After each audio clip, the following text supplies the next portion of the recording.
So what's going on, everybody, and welcome back to another episode of the For the Winners podcast. I'm your host, Nate, CEO and founder of For the Win Creatives.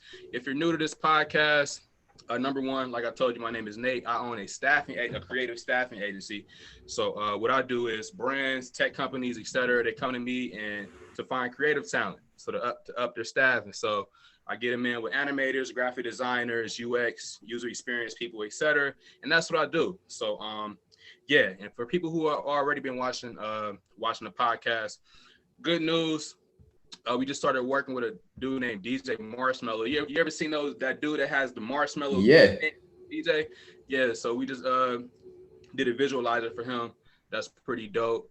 And working with some gaming companies too. So that's pretty exciting as well. So happy about that. So yeah, jumping into this podcast today, you all know I've been kind of MIA for a little bit, and I got another video coming out on that. But I wanted this all to be about lead gen. And I brought on a guest. I'm going to introduce him in a second, but I want this to be all about lead gen. Why? It's because I was just a guest on a podcast with a production company maybe like a week ago, and I brought up like the topic of like lead generation for freelancers and different things like that. And it was just like a foreign subject when I brought it up.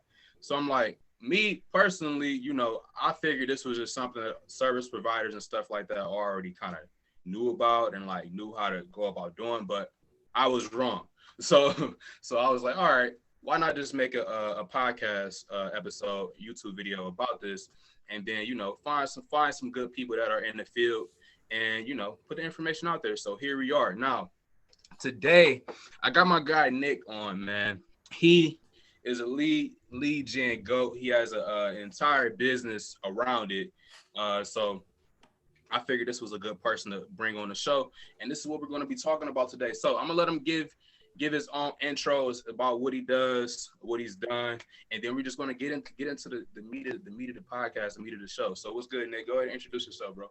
Yeah, my name is Nick. I'm 22 years old, just out of Dallas, Texas. I run a B2B lead generation agency. Just recently got acquired. Now I am the COO at the company that acquired us, LeadBird. We just do fully done for you, anything you need pretty much in B2B lead gen. We do it at a really good pace. We've helped clients land meetings with Fortune 500 companies like Red Bull, Universal, and a whole bunch of others. We've really nailed down how to do cold emailing that's still very personalized at scale, and how to really, take something that most people don't like to do and get a ton of results from it with outbound prospecting. So that's kind of what I do, and that's kind of why I'm here. Okay. So like, let's just backtrack a little bit. How did you even get into this? Like, was this your first business, like starting out, or did you have business before this and then you moved into lead gen? Yeah. So growing up as a kid, like I've always been kind of entrepreneurial, right? Like when I was in middle school, I used to sell like those Nike Elite socks. I used to sell like custom Nike Elite socks. I used to dye them in my backyard and then bring them to school and sell it for whatever it was. And then like I've tried a whole bunch of different things. One thing, when I first got into college, my freshman year, I started a marketing agency, right? And being like a dumb little kid, you go make a nice website, you go start and form your company, you get the LLC. And then I'm like kind of sitting there and I'm like, okay, where are the clients? Like, are they going to find me? Like, how does that work? Right. And so I just didn't know anything about that. And so then it just took me down a whole rabbit hole of kind of learning how to do it. And so, I was cold calling like a whole bunch of like medical practices, because I was like, oh, I want to do like social media marketing for doctors. And I was cold calling these practices, just never got anything happening. And then I was like, what is this cold emailing, right? And so then just kind of learning how to do it the right way, and seeing how it could help grow a business just kind of opened my eyes. And so I was doing that for a long time. I grew to like 17 clients in under like 3 months at like 18 years old. Which is like mind blowing to me, just learning how to kind of operate all that. And then eventually I started not liking doing like the social media management stuff anymore. Just a lot more harder to scale. The team was too big. I just didn't like it. And so then I really enjoyed the outbound sales part, the lead gen part. And I was like, there's got to be a way to make a business out of this. And thankfully I had a couple friends that had like agencies. And so I was like, hey, like, would you pay me to kind of help you just get these appointments? Because I know how to do that really well. And they're like, hell yeah. Like, I don't want to send out emails anymore. I don't want to have to manage all this stuff. Like, I just want to have appointments on my calendar and close the deals. And I was like, bet, let's do it. And so I started running all their lead gen stuff, started getting them appointments on their calendars. And then I was like, okay, let me see if I can do this for other people. And it just kind of started taking off like that. So how did you even find that email was the way to go? Because me personally, Uh-huh. I have been doing what I'm doing now for a long time, right? And hadn't really hit a spark with getting new clients until I came across a YouTube video that told me that this even existed. And Uh-huh. then as far as like just cold emailing people or just outbound practice in general. So like I came across it just on some fluke in a YouTube video. So like, Mm-hmm. how did you even come across like, okay, sending out a cold email is Yeah. the best way to really go about picking up a client? Yeah. Have you ever seen like those Facebook ads courses that people sell for like $1,000? You bought one? And yeah, I got like bought into the, oh, so let me explain it, right? And so I see this like some guy in a Lambo, he's selling these courses on how to grow your agency. I bought into it, right? I was like, oh, like this guy knows what he's doing. He definitely didn't know what he was doing. His course was really, really bad. And this is actually what kind of got me into like this whole entire entrepreneurial stuff and like really learning how to do this stuff, because I saw what he was doing and I tried to replicate it and it didn't work. And I was just trying to figure out why it didn't work. And then I noticed that the entire strategy was completely messed up. His strategy was basically, let me go and send as many emails as I can just off of a domain. And so I did that. Does not work. You got to warm up the domain. He doesn't talk anything about that. You got to clean a list. You got to get a good list and all this other stuff. And that I just really figured out what didn't work and how to make it work. And then the other thing, I was super motivated because I paid $1,000 for this course and it was absolutely garbage, right? And 18 years old, I didn't have $1,000. Like I truthfully, I didn't, right? I put it on a credit card and I went into debt because of this. And so that really had me in a situation where like I was like first of all, how am I going to pay this off? I got to learn how to make this stuff work. And then it's also like, yo, like this motivated the hell out of me because I'm like, yo, I got pretty much scammed in a way, right? Because someone just gave me some useless information.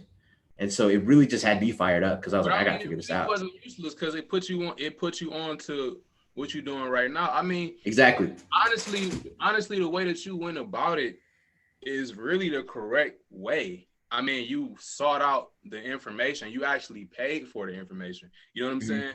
Whether it was good or not, it still gave you that one nugget. It's true. At $1,000, the ROI on that $1,000 is what you have right now. So it really Yeah. wasn't.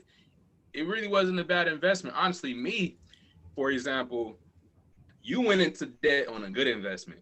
I went into debt like horribly. I talk about this all the time. Like me personally, I'm still in debt to this day. Cause Mm-hmm. like what I did was I had an idea, then I went and sourced money, didn't know what the fuck I was doing, and the fucking business just was shot. You know what I'm saying? Mm-hmm. So I went and just try to go full on out without any type of like really like information. You know what I'm saying? When it Yeah. got investors and all type of shit. So like, but you went about it the smarter way, which was finding the information, paying for the information, and then building from there. So like for anybody that's watching this, if you learn anything just from that little piece right there, it's just like like find even if you have to pay for the information, there's a lot of people with courses and shit out here. Even if you have to pay for the information, pay for it and get some type of knowledge before you start trying to like go full blown out into an idea. Agreed. Of course, people they tell you to jump into an idea, but still find information, because finding information is a part of jumping into an idea. So like saying that to say, go about it Nick's way. If you gotta pay for a course, pay for the shit, and then move from there. So I'm just But happy that you said that. Now, yeah, what I would actually recommend to anyone that's actually watching is instead of actually paying for a course, find someone that's like actually really successful, runs a massive business in the space that you want to run it in, and just pay them for a consultation, right? And you'll literally get every question answered, and you'll get a deep insight into their business, and you'll also have a really good relationship and kind of, have a mentor for yourself. I wish I did that, because like $1,000 for a course, or breaking it up into 4 consulting sessions with a guy, I think will pay off way more. Agreed. Agreed. 100%. That's game. That's definitely game. Now, okay. So now let's move into cold emailing, because this is what I want this entire thing to really be all about. So for people who Yeah. don't know what cold emailing is, right? Cold emailing is you just pretty much reaching out to a person that you completely don't know and asking them if they want to do business with you via email. So it's like you going door to door in your neighborhood and just knocking on somebody's door and asking them if they want to do business with you, right? Because a lot of people, they like to overcomplicate marketing strategies, when the most simple one and really the most effective one, honestly, is just simply asking the person if they need you or not. So like that's what this cold email and stuff is, if you don't know, if you sell a service or whatever. Now, Nick, break all of this down, man. Break it Yeah, down yeah. as far Well, as how to go about would cold. love to, would love to. Yeah, I mean, I want to drop as much nuggets as I can, because if I was listening to this, 5, 6 years ago, it would have helped a lot. But basically, cold emailing, you broke it down perfectly, right? It's basically just getting your offer in front of someone else that's, interested in what you have to sell, right? So before you even start cold emailing, you got to have a couple things dialed in, right? You got to know what your offer is, right? And then exactly who you're selling to, right? So 2 pieces: offer and who you're targeting. And that's honestly more important than the strategy and all the automations and all the growth hacks and stuff. If you can have those 2 things dialed in, it makes it a hell of a lot easier to actually get responses and meetings set and get deals closed. So once you have those 2 things down, from cold emailing, you got to kind of look at why cold emails don't work and reverse engineer it. So the people that say cold emails don't work, they're sending really long messages with a lot of jargon. It's not concise, and it doesn't have an effective call to action, and it isn't conversational.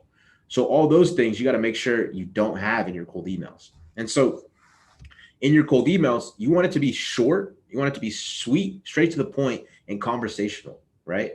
And when you're sending a cold email, the cold email's point isn't to get them to buy whatever you're selling.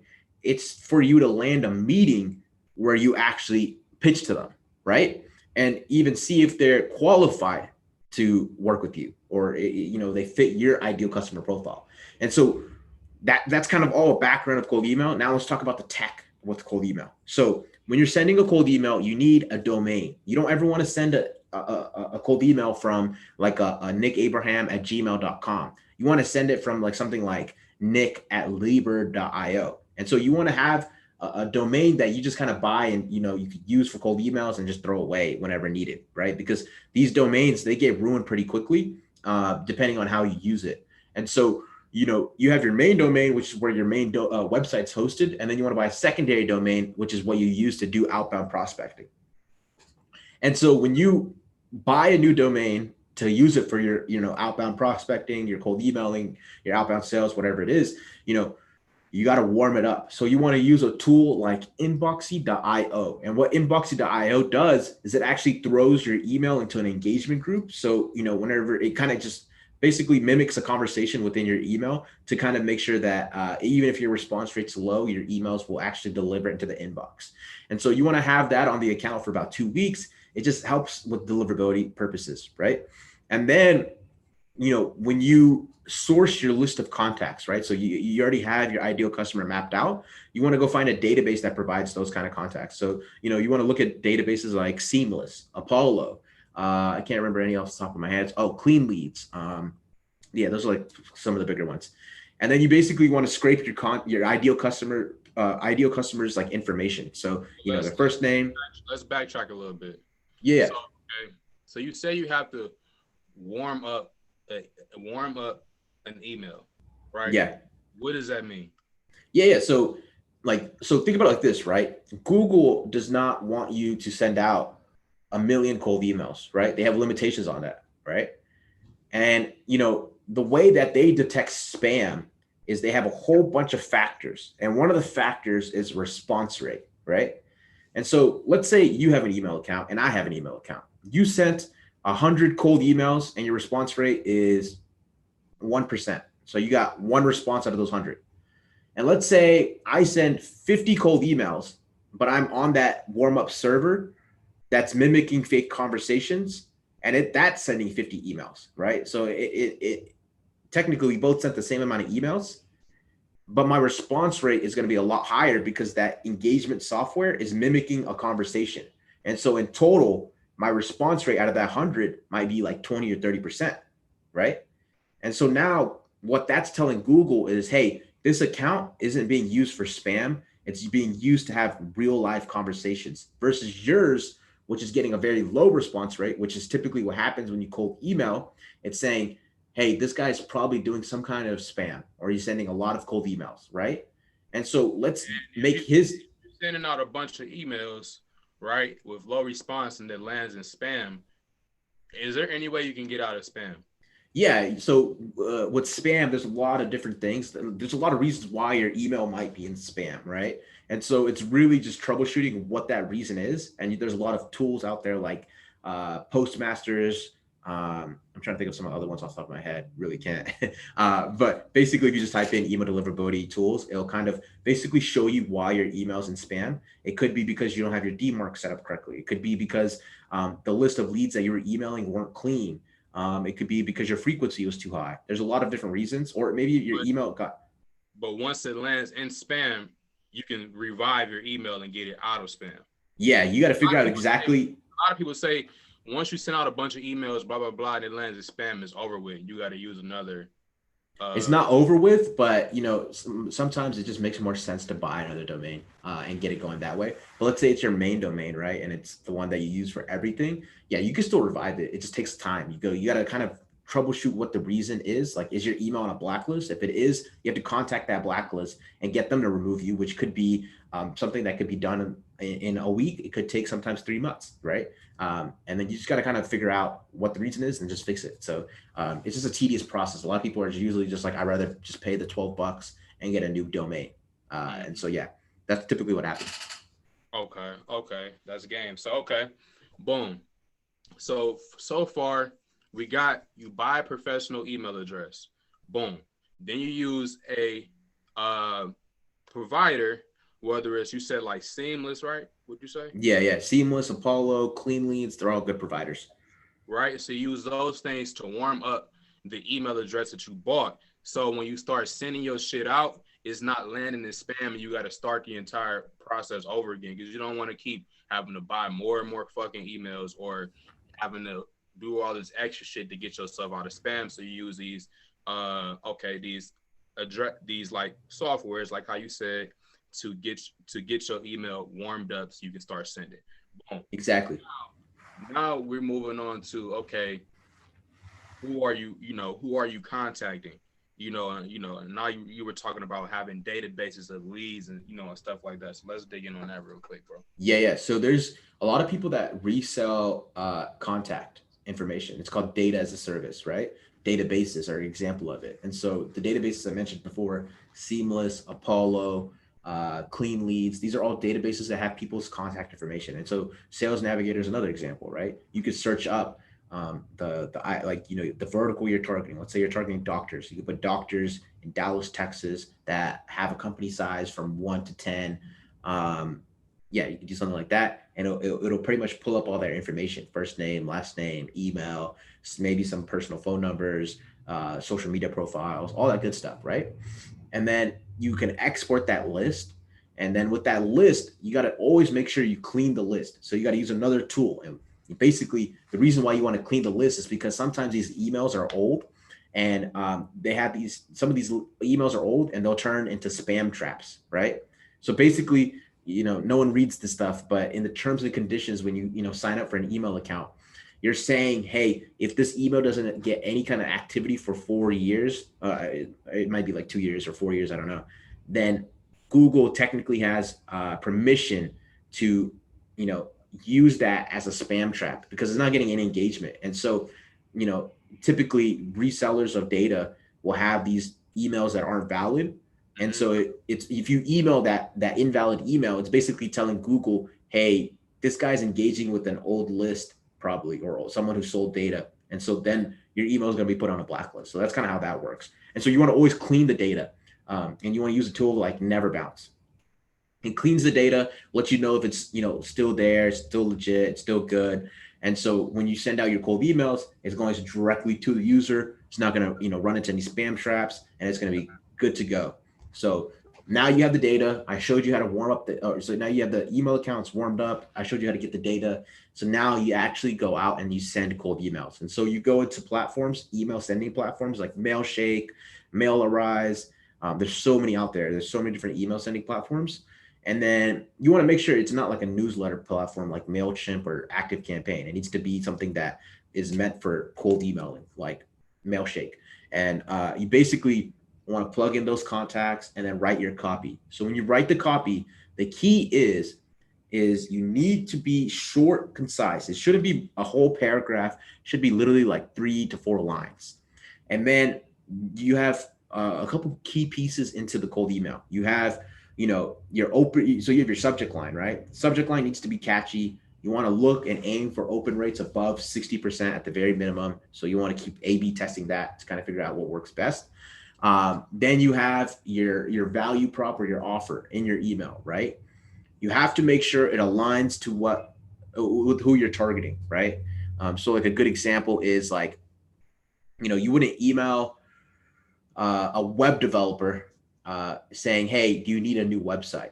Because he's a web developer. He doesn't need a new website, right? So things like that. You got to make sure the value prop aligns with who you're emailing. And then your call to action, you wanted to make it really conversational. So you want to make sure that it's not saying like, hey, here's the link. You can buy the website right here and submit a payment. You don't say that. You want to say, if you're interested, I'll be happy to discuss with you over a phone call, or, something conversation. Are you interested in what I'm offering? Something like that. And then you're aiming to get a response of someone who's interested and is wanting to get on a meeting with you so that you can pitch them, you can close them. And that's basically how outbound sales works. All right, so I want to backtrack a little bit. Now let's talk Yeah, go about for the it. subject line. What are some good subject lines for Yeah. calls? Usually the basic one we always start off with is quick question about, and then we'll put the company name.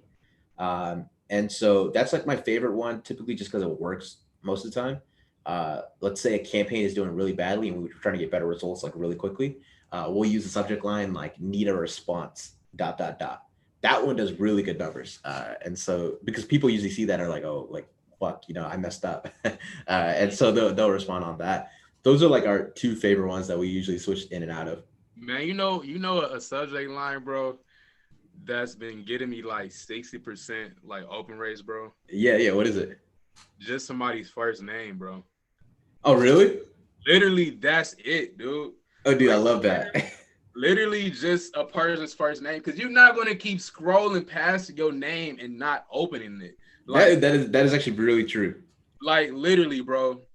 And I did this. I started doing it because I was getting like mail and it was just having my name on it, like on just literally that was the only copy on Mm-hmm. it, and I will always pick that shit up. And I'm like, I wonder if this will work in a cold email. So all I did one day, I got a list of like 100 contacts, and then literally I just put their name, and that shit started booming.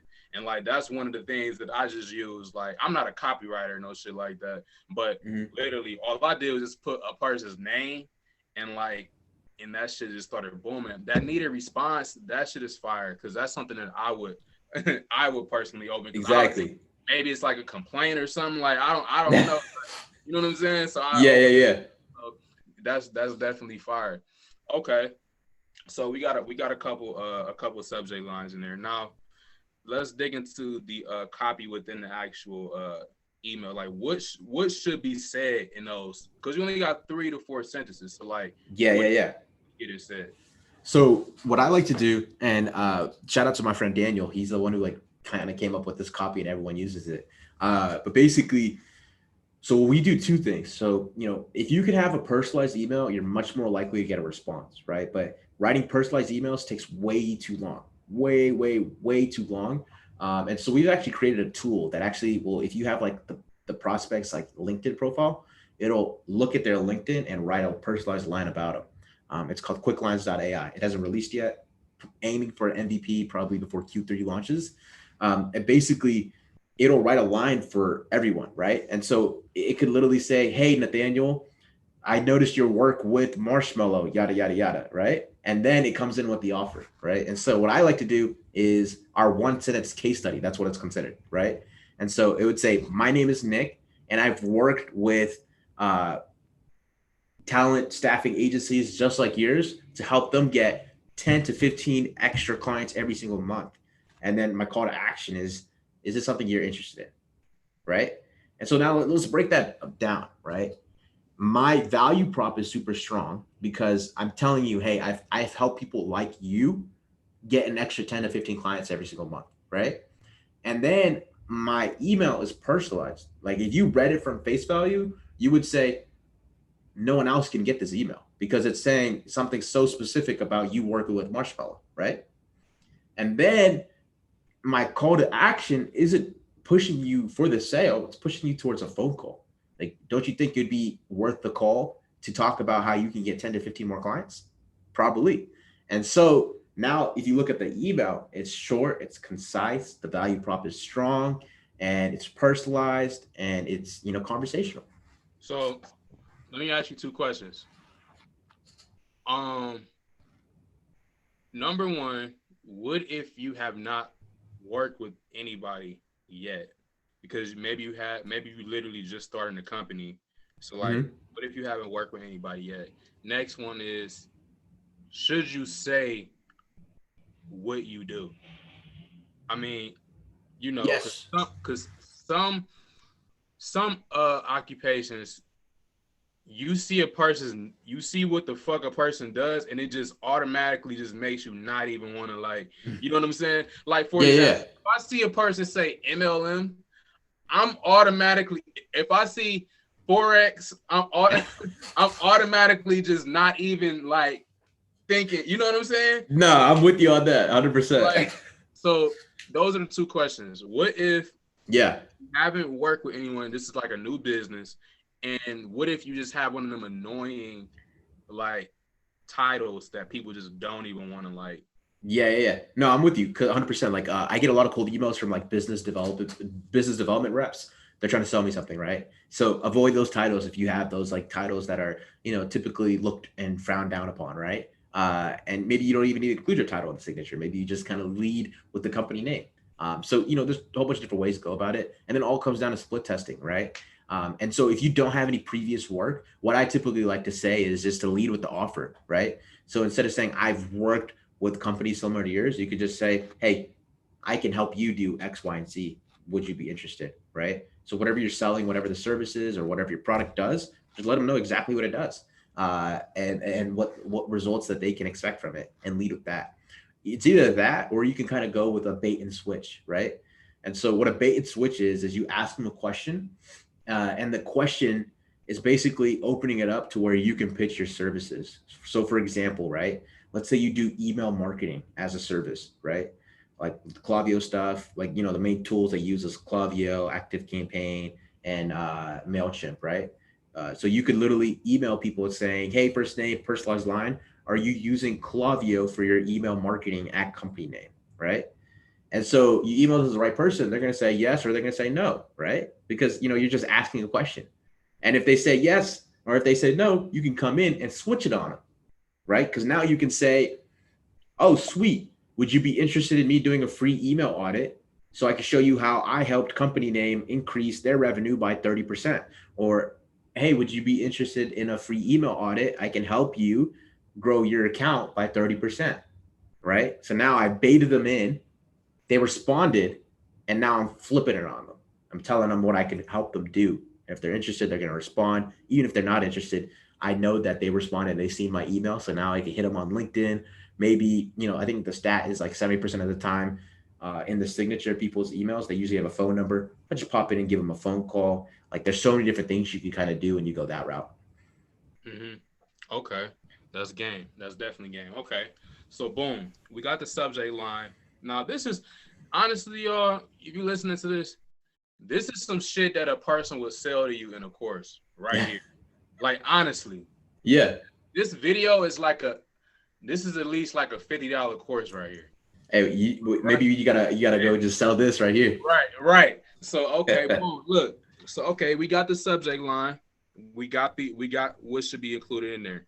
Now, us salespeople, we know it's very unlikely for a person to buy the first time that they see something, right? Yeah, Then comes your follow-up game, right? And everybody knows me always talk about on social media. I'm the follow-up king. I, depending on what you do and how deep the sale is, I will follow with you to the day that you die. Like, depending on what it is. Some things, yeah, some things, no. But if it calls for it, I will follow with you to the day that you die. So, that's how like, you got me on here. I forgot to book it, and then you hit me up like a couple weeks later. literally. So, like, Exactly. boom. So when it comes to the cold email, you send the first one. Number one, how many times should you follow up after that? Typically, you know what I'm Yeah, saying? You yeah. know, to actually So get the appointment. yeah, that's a great question.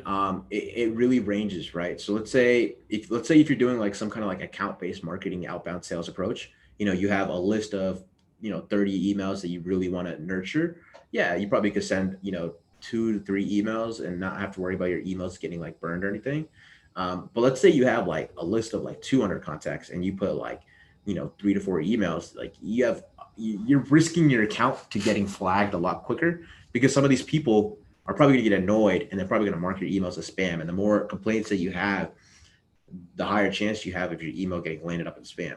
And so what I like to do instead is I typically like to just send one follow-up email or two at the most, and then I'll retarget them on LinkedIn with a connection request, right? So now they're getting that initial email, they'll probably get one more follow-up email, and then they'll probably get a LinkedIn connection request. And I'll try to initiate a conversation there. And then if that doesn't work, then I usually have an outbound caller that will call them and try to get them on the phone to book an appointment. So that's typically how I like to do it. I like to rotate the channels. It just gives me more of a chance of really booking them. I like that. I like that, and that's something that I do as well. And it's just good, just pinging them every fucking word. You know what I'm saying? It Yeah, just exactly. more top of mind, more memorable, honestly too. So okay, so typically follow up. This is just one strategy that we're talking about right now. It's called like I'm being omni channel or some Hmm. shit like that. So yeah, so send your initial email, send them maybe about 1 or 2 more follow-ups, and then pretty much ping them on other channels that they may be on, and even use other softwares like Swordfish or whatever to get a person on the phone, right? Hmm. So what what are some things that those emails should say? So like for example, me, if I send a follow-up email, it's just some shit, typically some shit that everybody fucking says. Like, I know you're busy. I hope this doesn't get buried. Whatever. Some shit that Yeah, everybody, yeah, yeah, like I told you, I'm not a fucking copywriter. I just do the shit that I hear works. So like, yeah. that's it. So like for people that may be watching this, you got one for me. Now, as far as you, what are some follow-up things that you do on Yeah. that first and that second? So yeah, so on that first follow up, I typically, I mean, it depends, right? If the client or if we're doing us, for example, because we do this as a service as well. But I like to leverage some of our case studies, and so I'll name drop some of our notable companies that we've worked with and the results we've got of them, and then kind of just say, are you interested? But let's say if you don't have any case studies, you don't have any like kind of previous results, I like to just hit them with the just bumping this up, right? It's just jump. It's just simple. It's easy. And then when you're going on like LinkedIn, so a lot of people mess this up, but on LinkedIn, the power move is to always say, hey, first name, I sent over an email a couple days ago and would love to connect. You want to always carry the messages over. And by doing that, because like if you get a connection request and someone says something about an email, you're probably like, oh, like, did I forget to respond to someone? Like, am I in trouble? Like, things like that. And the same thing with the outbound call. Like our dialers, they're always like, hey, you know, Nick sent over an email and he connected you on LinkedIn. Did you get a chance to see that? Because now you're not coming in with a cold call. You're kind of coming in warm, right? Because you're previously stating, hey, I sent you an email, I sent you a LinkedIn connection request, things of that nature. And so that's kind of how we look at it when we go omni-channel. Mm-hmm. And just to backtrack, break it down again. He said you should go in cold and not go in warm. For people who are literally, maybe you fucking rely on referrals or some shit like that, and you just don't do any type of marketing, advertising, Mm-hmm. whatever, you don't know what the fuck cold and warm is. Cold, you don't know the person, they've never heard of you, blah blah blah. Warm is they've heard of you in some manner or talked to you in some manner. So coming in warm is you've seen me, you talked to me, blah blah blah. Cold, I don't know who the fuck you are. Bam. All right. Boom. So second, the first follow up, something like me, I just say, I know you're busy. Hope it doesn't get buried. He gave you one, just bumping this up, something super simple, a little ping, just to, get the person there. And then also a case study. So, boom, that's another follow up. That's another follow up there. As far as you sending a follow up, go on LinkedIn or some other channel, even if it's fucking Instagram, depending on who the fuck the client is, maybe they're an influencer or whatever, and they don't really use LinkedIn. You can send a person a DM, a DM request or whatever on Instagram. It works. I've closed deals just from doing, because some people, like I said, they may be a fucking influencer or whatever. They don't use LinkedIn. You can ping them on there. You can ping them on Twitter. It's just all about reaching them and giving yourself another chance on a different platform. So, boom. Okay, so we got that there. Now, all in all, that will make you all thousands of fucking dollars just with what we just talked about right there. This whole strategy will make you thousands of dollars. And people always say this shit like, this will make you $1,000. This will make you $1,000. Me, y'all know I don't bullshit or whatever. I'm not an internet marketer or no shit like that. Like, this will literally it make you thousands of dollars. Y'all seen me literally no car, nothing, living in the fucking basement apartment, coming from Cleveland, moving to New York, living in a fucking basement apartment with nothing. To me, building what I've built right now, still living in a fucking basement apartment, but I'm 300 times bigger than what I was doing before and working with huge ass people now.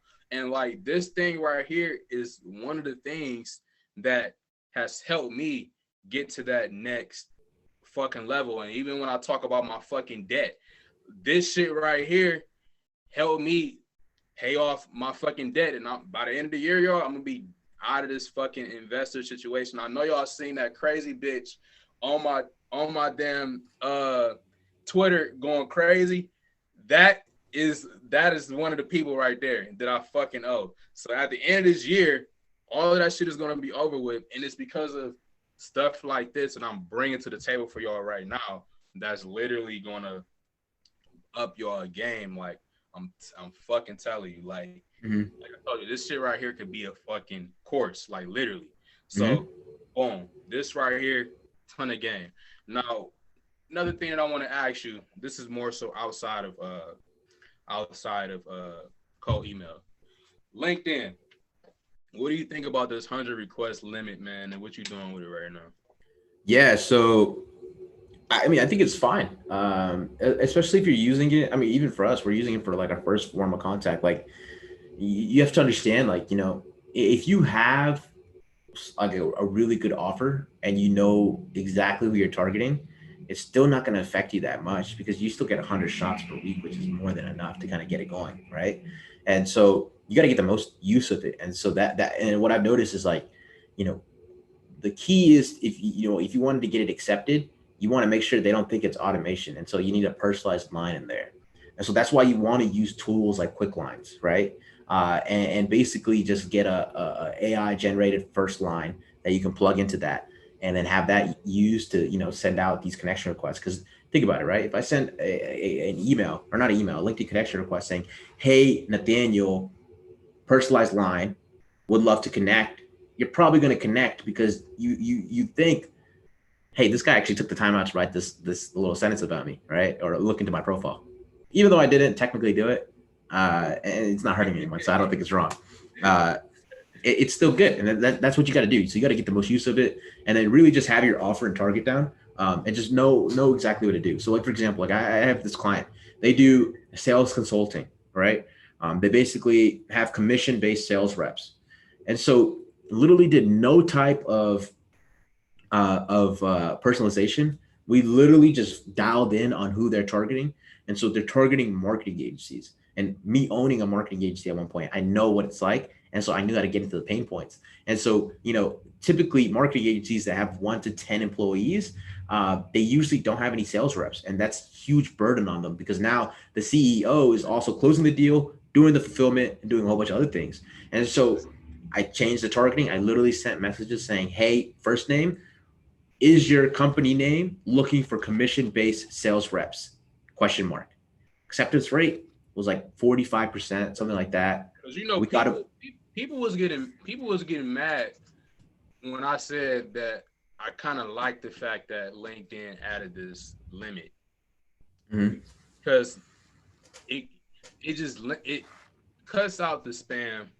It cuts out the spam, number one, and then it also just makes you a lot more intentional with who you're actually targeting and who you're trying to Exactly. reach out to. So I feel like it's like tough love to a lot of business owners because it's like really up in your game. Like you have to Yep. think about who you're trying to get in touch with, why you want to get in touch with them, and are they? You really have to do it. It adds more attention to the research standpoint of what you're trying to do, and you're not just casting a wide net and just like what I'm saying. So Exactly. like me, I fuck with it. So and it's helped me out. It's helped me out tremendously with what I'm doing in staffing because I'm getting super even way more laser focused on the type of candidates that I'm finding for these companies and placing. So like yeah. Now I know you got this thing called quick lines, right? Now Mhm. that hasn't released yet. You say you're still in the No. testing phase or whatever. So what can people do before that even releases, or do they literally have to keep writing those super personalized first Yeah. lines? So Those you can, stages. Time. yeah, yeah. So you can hire copywriters out of the Philippines, and other kind of countries, and pay them the wage that you pay in their countries, and have them do the research individually. It is a little. I mean, you're honestly gonna get better results that way, but it's too time consuming, right? So if you look at like kind of like the math, it makes more sense to kind of just use AI generated first lines. There's a couple other competitors out there, but honestly, it really lacks in being kind of normal, right? Because AI is still very new. GTP3 is very new, so you can't get lines to be very human. And something I would say to you in person, it kind of sounds a little funky, but it still looks good enough to get acceptance, a good acceptance rate. And Mm-hmm. so yeah, you can kind of do either way. Mm-hmm. That's game. That's definitely game. Definitely game. So listen, y'all. This right here was another episode that I feel like will be extremely beneficial to you all.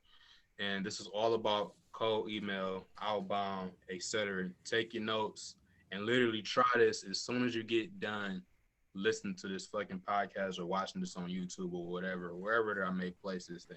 So that is really it. So you guys, this is another episode of the For the Winners podcast. Got your boy Nick here. Drop your socials real quick before we hop off so they know where to find you, know where to follow you. If you got anything to sell, go ahead and plug it, bro. This your time. Yeah, definitely. So if you want to follow me on Twitter, I drop a lot of quick little information threads about outbound sales. It's at Nick Abraham 12.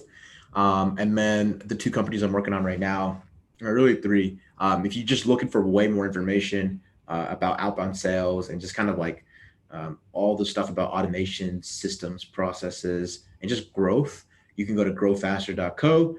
If you're looking for an actual managed service for someone to actually do and build out your outbound sales team and do all the lead generation for you, you can go to leadbird.io and speak to one of our reps.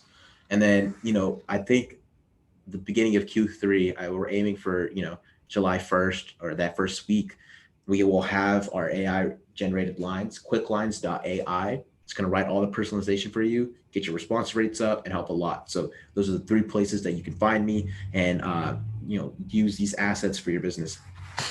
Bet. So that's the episode. Once again, Nick, thank you for coming on, brother. I really appreciate you. And that is it, y'all. Peace for the win.